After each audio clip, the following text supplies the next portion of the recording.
కోటిపల్లి గ్రామంలో ఇసుక మాఫియా అడ్డుకున్న మనిషెస్ ఇన్స్పెక్టర్పై తిరగబడ్డ ఇసుక మాఫియా ముఠా నాయకులు. కోటిపల్లి గ్రామం మనిషెస్ ట్రస్ట్ అశోక్ గజపతిరాజు గారికి చెందిన లంక భూమిలో అనుమతులు లేకుండా రేవీ ఫేర్లో ప్రయాణికులు రాకపోకలు జరగడానికి గట్టు ఆధునీకరణ పనులు ముసుగులో రాత్రి పగలు తేడా లేకుండా అక్రమంగా జేసీబీతో ఇసుకను తరలిస్తున్న ఇసుక మాఫియా సంబంధిత ప్రభుత్వ శాఖల నుంచి అనుమతులు తీసుకుని ఇసుకను తరలించాలని మనిషెస్ ట్రస్ట్ ఇన్స్పెక్టర్ ఇసుక మాఫియా ముఠా నాయకులను కోరారు.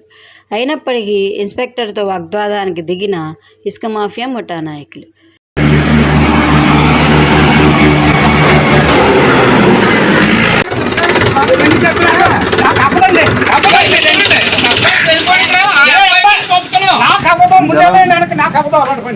మీరు ఎన్ని చెప్పిన అవదండి, ఎన్ని చెప్పండి నాకు వద్దండి. ఏ విషయం కదా వెనక్కి వెళ్ళవలసిందే, నేను ఒప్పుకోని ఈ విషయాలు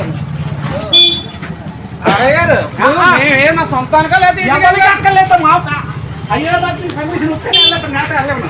మీరు ఏం చేసినా పర్లేదు. వెనక్కి అమ్మా పదమ్మా, నువ్వు వెనక్కి పదేళ్ళకి ఎవరైనా చెప్పినా ఎలా ఏమన్నా వెళ్ళండి ముందు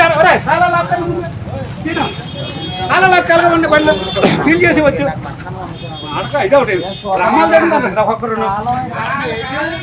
ఇవ్వనండి, ఎవరికి ఇవ్వనండి. మా కాదు పోయాడు పడవ మీద పోయాడు కదా నేను ఇవ్వను. ఎక్కడి నుండి పర్మిషన్ రావాల్సిందే.